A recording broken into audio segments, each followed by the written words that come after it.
The bridge of the Galactic Survey vessel Harmony's Edge hummed with quiet efficiency as Captain Zixara studied the readings on her main display. Her elongated fingers, pale blue and graceful like all Valaxians, danced across the control surface with practiced ease. The routine patrol through the Keth Nebula had been uneventful for 3 standard cycles, exactly how she preferred it. Peace was precious after the devastating war between the Axiom Collective and the extinct Terran Federation had finally ended 6 months ago.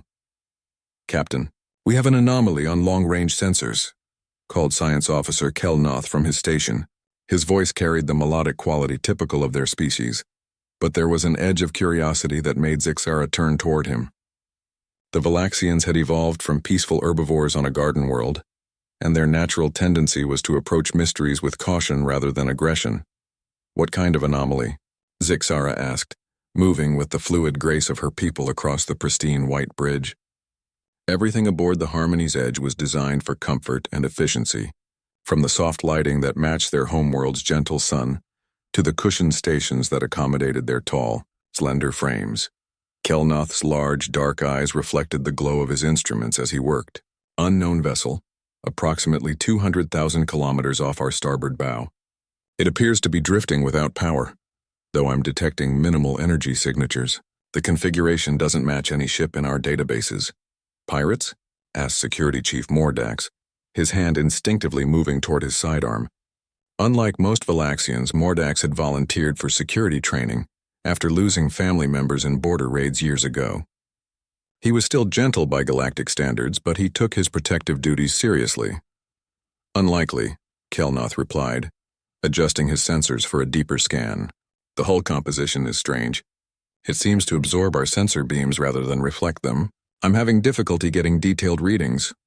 Zixara felt a flutter of unease in her chest. During her 40 years of service, she had encountered derelicts before, usually the sad remains of merchant vessels that had suffered mechanical failures or been caught in the crossfire of the recent conflict. This felt different somehow. "Put it on the main viewer," she ordered. The forward screen flickered and resolved into an image that made the entire bridge crew fall silent. The vessel floating in the void before them was unlike anything they had ever seen. Where Valaxian ships were curved and flowing, designed to work in harmony with space itself, this craft was angular and aggressive. Its hull was a deep charcoal gray that seemed to swallow light, and even at this distance, they could see scarring across its surface that suggested it had seen combat. "By the Great Tree," whispered Medic Hivtel from her station near the back of the bridge. The oath was one of the strongest expressions of shock in Valaxian culture. "Look at the markings on the hull." Zixara leaned forward, her eyes widening as she made out the symbols painted along the mysterious ship's sides. They were warnings, written in the universal script used by all spacefaring civilizations. But these weren't ordinary caution signs about radiation or toxic materials. These were Class-15 Deathworld markers, the highest classification possible.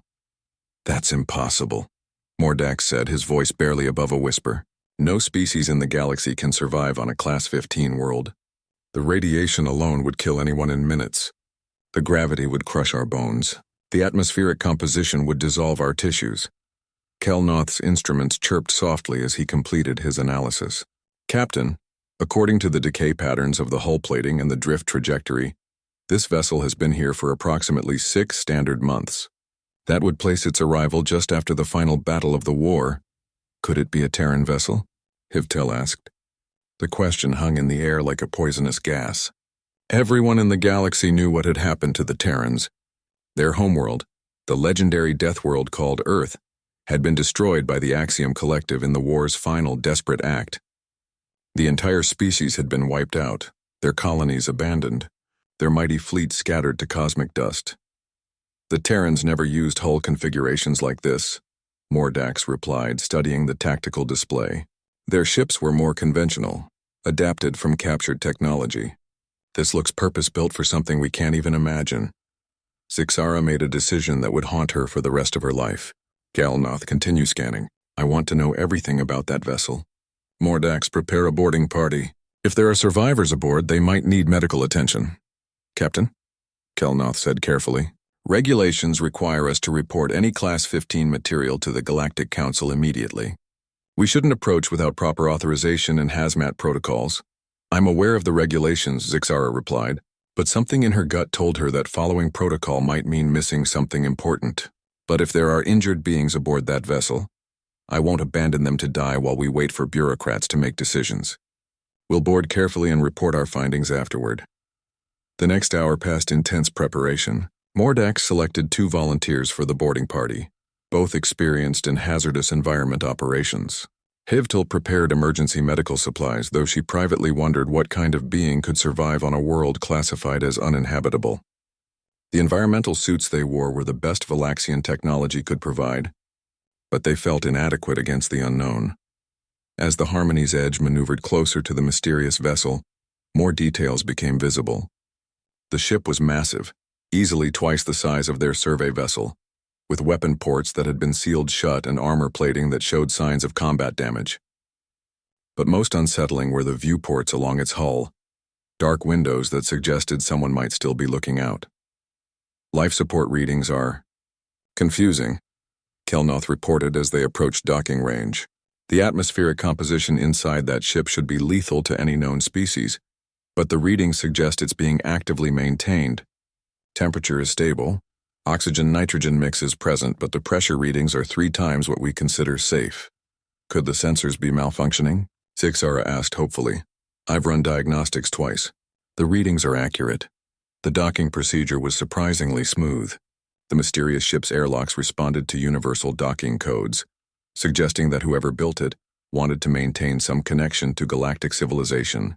But as the boarding party prepared to cross the threshold, Zixara couldn't shake the feeling that they were about to discover something that would change everything they thought they knew about the galaxy.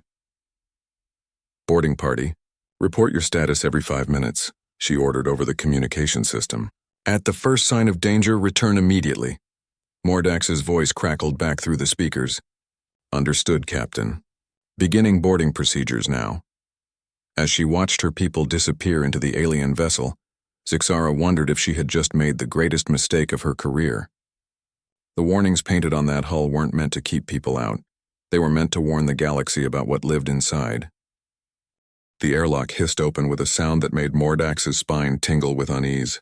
He stepped through first, followed by Medic Hivtel and Communications Officer Velkan, their environmental suits glowing softly in the dim light of the alien vessel. The moment they crossed the threshold, they knew they had entered a world designed for beings very different from themselves. The corridor stretched ahead of them, wider and taller than any Valaxian ship would require. The walls were lined with panels that pulsed with soft amber light, and the air itself felt heavy despite their sealed suits. Gravity was stronger here, making each step require more effort than usual. Their suits' environmental readings showed atmospheric pressure that would have crushed a Valaxian's delicate frame in seconds. Captain, we're inside, Mordax reported through his communicator. The ship is definitely inhabited. Life support is active, and the environment suggests beings much more robust than any known species. Along the walls, they noticed alcoves containing what could only be described as armor. But this wasn't the lightweight protective gear used by most galactic species. These suits were thick, heavily plated, and built to withstand conditions that would kill most beings before they could even put the armor on. The helmets were designed for creatures with forward-facing eyes, predator eyes, unlike the wide-set eyes of peaceful herbivore species like the Valaxians. Look at this, Hivtel whispered, approaching a wall panel covered in strange symbols. The writing was angular and efficient, nothing like the flowing scripts of civilized species. But what disturbed her most was that she could almost understand it.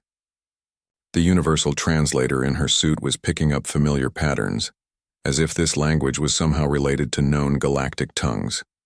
Velkan stopped at what appeared to be a weapons locker. Inside were devices that made his peaceful nature recoil in horror. These weren't defensive tools or stunning weapons designed to disable opponents. These were instruments of destruction, built by beings who expected to face deadly threats as a normal part of their existence. The fact that such weapons were stored casually in a hallway suggested that violence was commonplace for whoever lived here. They moved deeper into the ship, their footsteps echoing in the strange atmosphere. The design philosophy was completely alien to Valaxian thinking. Where their ships were built for comfort and harmony, this vessel was built for survival. Every surface was functional, every system redundant, as if the builders expected their equipment to fail under extreme conditions. The temperature regulation is fascinating, Ivytel observed, studying her readings. These beings maintain an environment that would cook most species alive, yet their systems treat it as normal room temperature. Their biology must be incredibly resilient. The corridor opened into what could only be the ship's bridge. Command stations were arranged in a pattern that spoke of military efficiency rather than scientific cooperation. The chairs were sized for bipedal beings roughly twice the height of a Valaxian, with broad shoulders and heavy builds. The control surfaces were designed for creatures with strong, blunt fingers rather than the delicate manipulators of civilized species. "These are predator workstations," Mordax said with growing unease. "Look at how everything is positioned for quick reaction, for combat responses. These beings evolved from hunters, not peaceful grazers like us." Velkin approached the main display, which showed star charts of local space. What he saw there made his blood freeze. The charts showed not just the locations of known worlds, but detailed information about planets that had been classified as uninhabitable. Worlds with crushing gravity, toxic atmospheres, and deadly radiation levels were marked as potential colonization sites. "Captain," he reported with a shaking voice, "whoever built this ship considers Class 12 and higher Deathworlds to be suitable for habitation. They're not afraid of environments that would kill us instantly." The sound of footsteps in the corridor behind them made all three Valaxians freeze. Heavy, measured steps that spoke of confidence rather than stealth were approaching the bridge. Mordex's hand moved to his weapon. Though he knew that anything capable of surviving on a Class 15 Deathworld would probably laugh at Valaxian defensive technology. Three figures appeared in the doorway, and the Valaxians' worst fears were realized. These were the legendary humans, the mythical inhabitants of the Class 15 world called Earth. They stood nearly 2 meters tall, with broad shoulders and muscular frames that spoke of evolution under crushing gravity. Their skin was pale but showed signs of exposure to radiation that would have killed any known species. Most unnervingly, they had forward-facing eyes like predators, and their faces showed no fear despite being confronted by armed intruders. The lead human stepped forward with casual confidence. He was wearing simple clothing that offered no environmental protection, proving that the deadly atmosphere of their ship was normal for his species. His hair was dark and cut short in a military style, and when he spoke, his voice was calm and controlled. "Welcome aboard the Defiant Dawn," he said in perfect galactic standard, though his accent was strange and musical. "I'm Lieutenant Jake Morrison, currently ranking officer. These are Sergeant Lisa Park and Corporal Ben Hayes. We've been monitoring your approach and hoped you might visit." The fact that he spoke their language fluently was almost as shocking as his casual demeanor. Humans were supposed to be extinct. Their homeworld destroyed, their entire species wiped out in the final battle of the Galactic War. Yet here they stood, alive and apparently thriving in an environment that should have been instant death. Ivytel found her voice first, though it came out as barely a whisper. "You're human, but that's impossible. Earth was destroyed 6 months ago." Jake's expression didn't change, but something flickered in his predator eyes. "Earth wasn't destroyed," he said simply. "It was evacuated. We've been spreading throughout the galaxy ever since, settling worlds that other species can't use. Turns out what you call Deathworlds are just home to us." Lisa Park stepped forward, her movements graceful despite the heavy gravity. She was smaller than the males, but still larger than any Valaxian, with fierce eyes and scars on her hands that spoke of a life spent facing danger. "We've been listening to galactic communications," she said, "learning about what happened after we supposedly died. Interesting how quickly everyone moved on." Ben Hayes remained silent, but his presence was intimidating in a way that made Mordax's security training scream warnings. This wasn't a being who had learned violence through necessity like himself. This was someone who had been shaped by a world where violence was natural, where survival required strength and cunning that no peaceful species could match. "We know you're Valaxians," Jake continued, his tone remaining friendly despite the circumstances. "Your reputation for fairness and wisdom is well known. We were hoping to make contact through your people eventually. It seems the galaxy has some misconceptions about humanity that need correcting." Jake Morrison gestured for the Valaxians to follow him deeper into the ship, his movements easy and confident in the crushing gravity that was making their environmental suits work overtime. The humans walked ahead without any protective gear, breathing the toxic atmosphere as if it were as harmless as garden world air. Every step they took proved that the galaxy's understanding of habitability was completely wrong. They entered what appeared to be a briefing room, though the furniture was sized for beings much larger and stronger than any known species. The table was made from some kind of metal that gleamed dully under lights that would have been painfully bright for Valaxian eyes. Jake pulled out chairs that looked like they could support the weight of a small vehicle, while Lisa Park activated a wall display that showed star charts covering half the galaxy. "Please, sit," Jake said, his tone polite but carrying an undertone that suggested refusing wasn't really an option. "We have a lot to explain, and I think you'll find it interesting." Mordax remained standing, his hand still near his weapon, though he was beginning to understand how useless it would be against beings who considered deadly radiation to be normal weather. Hivitel and Velkin took seats, their environmental suits hissing softly as they adjusted to the furniture designed for creatures twice their size. "First, let me introduce someone else," Jake said, touching a control on the table. "Captain, we have guests." Footsteps approached from another corridor, heavier than the others, and a figure appeared that made the Valaxians' anxiety spike even higher. Commander Ryan Clark was clearly the leader of these humans, and everything about him spoke of authority, earned through surviving conditions that would have killed lesser beings. He was taller than Jake, with graying hair and scars on his visible skin that told stories of battles against environments rather than enemies. "Welcome aboard the Defiant Dawn," Ryan said, his voice carrying the weight of command. "I apologize for not greeting you immediately, but I was checking on our families in the residential sections. We weren't expecting visitors, though we hoped someone would eventually find us." The word families hit the Valaxians like a physical blow. These predatory beings who lived in conditions that should have been instant death were raising children in this environment. The implications were staggering. "You have children aboard this ship?" Ivitel asked, her medical training making her think of the horrible conditions those young ones must be enduring. Lisa Park smiled, an expression that showed teeth designed for tearing, rather than the grinding teeth of peaceful herbivores. 37 crew members total, including 12 children ranging from age 5 to 16. They're probably in the recreation areas right now, playing games that would terrify most species. Ryan activated another display, showing the internal layout of their vessel. The Valaxians could see areas marked as living quarters, workshops, hydroponic bays, and what appeared to be training facilities. What should have been a military vessel was actually a mobile colony, a home for beings who carried their Deathworld environment with them wherever they went.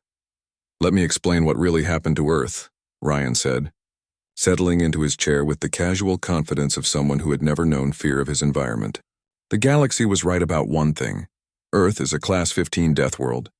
What they got wrong was thinking that made it uninhabitable. For us, it was just home." He gestured to the star charts highlighting systems throughout local space. When the war started, human leadership made a decision. Rather than fight a defensive war from a single world, we would evacuate our population and spread throughout the galaxy. Every human family was given ships like this one, and sent to establish colonies on worlds that no other species could possibly want. Velkin studied the charts with growing horror. The highlighted systems were all classified as uninhabitable, places where the gravity would crush bones, the radiation would cook flesh, and the atmospheric pressure would implode internal organs. Yet, according to these humans, they were perfect sites for colonization. "You're telling us that humans are living on dozens of death worlds throughout the galaxy?" Mordax asked, his security training trying to calculate the implications of a species that could thrive where no one else could even survive. "Not dozens," Lisa corrected cheerfully. "Hundreds, maybe thousands by now. We've been spreading for 6 months, and humans are very good at adapting to new environments. What you call impossible conditions, we call a nice place to raise children." Dr. Kate Sullivan entered the briefing room at that moment, carrying a datapad and wearing clothing that offered no more protection than casual wear. She was smaller than the others, but moved with the same confident grace, her eyes bright with intelligence and utterly unafraid of beings who had just boarded their vessel armed. "I'm the ship's science officer," Kate said, settling into another chair. "I've been studying galactic databases since we started monitoring communications, and I have to say, your understanding of habitability is fascinatingly limited. You've classified as uninhabitable every world that resembles the conditions where life actually evolved to its highest levels. She activated her data pad, showing atmospheric readings and environmental data. Earth's gravity is 1.2 times what you consider maximum survivable. Our atmosphere contains oxygen levels that would be toxic to most species. Our radiation exposure from our sun would cause fatal cancers in any known life form. Yet somehow, we not only survived these conditions, we thrived in them. Ryan leaned forward, his predator eyes focusing on the Valaxians with an intensity that made them want to step back. The real revelation isn't that humans survived the war.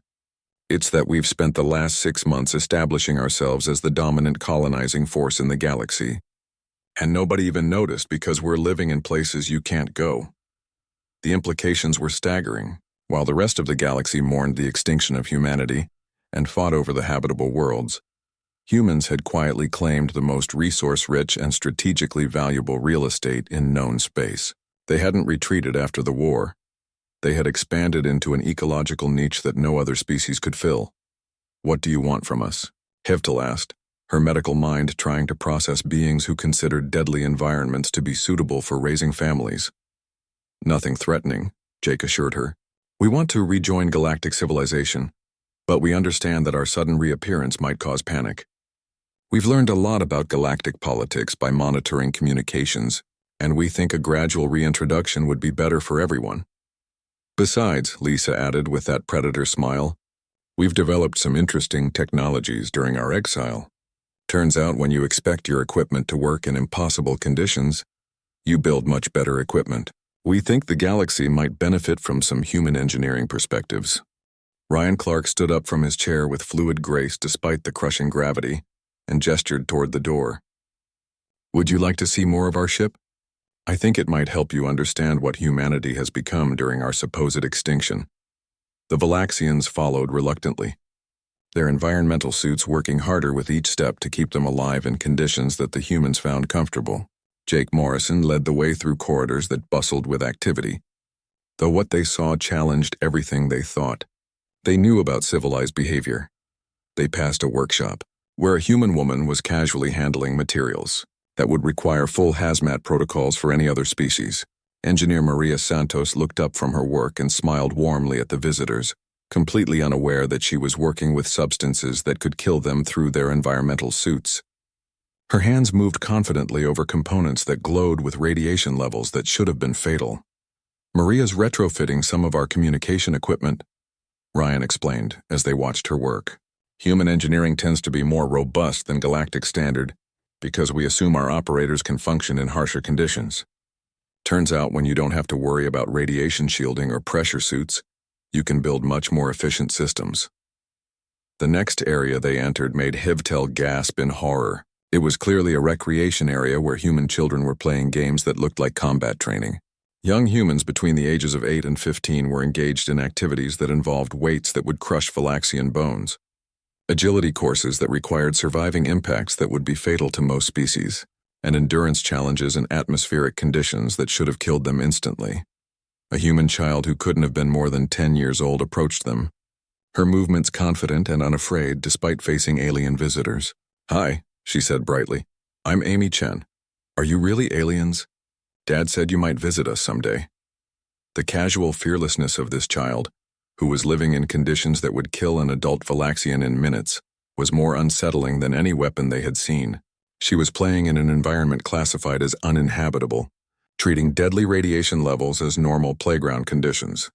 "Amy, don't bother our guests," called Dr. Alex Chen from across the recreation area. The xenobiologist approached with easy confidence, carrying equipment that was analyzing atmospheric samples from dozens of different worlds.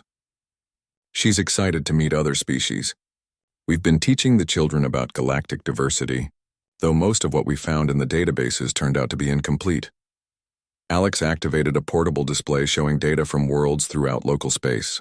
"We've been conducting surveys of planets classified as uninhabitable, and the results are fascinating. Every world rated Class 10 or above shows signs of abundant natural resources and perfect conditions for human colonization. What other species call impossible, we call opportunity." They moved deeper into the ship, passing hydroponic bays where humans grew earth plants in soil that contained mineral concentrations that would be toxic to most known life forms. The plants themselves were thriving in atmospheric conditions and radiation levels that should have sterilized any biological matter. Yet they grew larger and more robust than anything the Valaxians had ever seen. "Our agricultural yields are incredible on these death worlds," explained Dr. Jennifer Walsh, the ship's cultural specialist, as she showed them through the growing areas. Earth plants evolved under harsh conditions, so when we transplant them to other Class 15 worlds, they don't just survive, they flourish. We're producing food surpluses that could feed populations 10 times our size. The tour continued into the ship's medical bay, where Hivtel's training made her want to study the equipment more closely. Human medical technology was designed around the assumption that patients could survive trauma that would instantly kill other species. Their diagnostic equipment operated at power levels that would be lethal to Valaxian patients. Yet human children were receiving routine checkups in these conditions. "We've had to adapt our medical practices," explained Dr. Rebecca Torres, the ship's chief medical officer. "Human physiology is more resilient than anything in the galactic medical databases, so standard treatments are completely inadequate for our needs. We've developed new techniques that work with our natural healing abilities." What disturbed Hivitel most was realizing that human medical technology could probably cure diseases that were considered incurable by galactic medicine, simply because it was designed to work on beings tough enough to survive in impossible conditions. They entered the ship's engineering section, where Commander Sarah Phillips was working on modifications to their propulsion systems. The engine room operated at temperature and pressure levels that would have been classified as industrial accidents by galactic safety standards, yet humans worked there as casually as Valaxians worked in climate-controlled offices. "We've been improving on standard galactic designs," Sarah explained, gesturing to equipment that looked like it had been built to survive warfare rather than normal operation. "When you expect your machinery to function in Class 15 environments, you build it much better. Our ships can operate in conditions that would destroy conventional vessels." The final stop on their tour was the ship's command center, where wall displays showed the locations of human colonies throughout the galaxy. The scope of human expansion was breathtaking and terrifying. Red dots marked established settlements on worlds that had been written off as completely uninhabitable. Each dot represented families like the ones they had met, thriving in conditions that would kill most species instantly. "This is just our local cluster," Ryan said, indicating a small section of the display. "Human expansion has been exponential because we're not competing with anyone else for living space. Every world that other species abandoned as too dangerous is perfect for human colonization." Velkin studied the tactical implications with growing alarm. "You've established colonies in positions that control all the major shipping routes through dangerous space. Any species wanting to access the resource-rich regions of the galaxy would have to deal with you first." "That wasn't intentional," Jake assured him, though his predator smile suggested otherwise. "We were just looking for safe places to raise our children. It's not our fault that safe for humans means impossible for everyone else." Lisa Park activated another display showing resource extraction data from human colonies. "The mining yields from Class 15 worlds are incredible. Minerals that are rare and precious in habitable space are common on death worlds. We've been stockpiling resources that most species can barely imagine obtaining." The tour ended back in the briefing room, where the Valaxians sat in stunned silence as they processed what they had seen. Humanity hadn't just survived their supposed extinction. They had emerged as the most strategically positioned and resource-rich civilization in the galaxy, all while everyone else thought they were dead. The briefing room fell silent as the weight of what the Valaxians had witnessed settled over them like a heavy blanket. Captain Zixara's voice crackled through their communicators, asking for status reports, but none of them knew how to explain what they had discovered. How could they tell the galaxy that humanity not only survived, but had quietly become the most powerful force in known space while everyone mourned their extinction? Ryan Clark seemed to understand their dilemma and leaned back in his chair with the patient confidence of someone who had all the time in the world. "I know this is overwhelming," he said gently. 6 months ago, we were just another species fighting for survival. Today, we control more habitable territory and resources than any civilization in galactic history. And we did it by accident." Mordax finally found his voice, though it came out strained through his environmental suit's speakers. What happens now? When the Galactic Council learns that humans are alive and have established colonies throughout Deathworld space, there will be panic. Some species will see you as a threat. Will they? Asked Dr. Kate Sullivan, tilting her head with curious interest. We're not expansionist conquerors. We're families looking for safe places to raise our children. The only reason we ended up controlling strategic resources is because those resources happen to be located in places where we can live and other species can't. Lisa, Park activated a new display showing trade route, analyses, and resource distribution maps. We've been studying galactic economics during our isolation, she said. Most of the conflicts over the past century have been about access to rare minerals and strategic locations. Humans now control 90% of the galaxy's most valuable mining sites, not because we conquered them, but because we're the only species that can survive there long enough to extract anything. Jake Morrison stood up and moved to the display, pointing to various systems marked in red. Look at this from a practical standpoint. The Axiom Collective and other aggressive species have been fighting wars over scraps, while the real prize was sitting empty, waiting for someone tough enough to claim it. We weren't trying to gain an advantage, we were just looking for somewhere to live. The irony wasn't lost on any of them. While the galaxy's military powers had exhausted themselves fighting over marginally habitable worlds, humans had quietly settled the most resource-rich and strategically valuable territory in space simply by going where no one else could follow. Chivetel's medical training made her focus on a different aspect of the situation. Your children are being raised in conditions that would kill most adult members of other species instantly. What does that mean for the future of galactic interaction? How can other species ever hope to visit human worlds or work alongside your people? Dr. Rebecca Torres, who had joined them for the final discussion, smiled warmly at the question. That's actually one of the most exciting developments. Human technology has advanced rapidly during our isolation because we've been forced to solve problems that other species never had to face. We've developed environmental suits, protective equipment, and life support systems that could allow other species to visit and work in conditions they previously couldn't survive. She activated a holographic display showing advanced equipment designs. These aren't just theoretical concepts.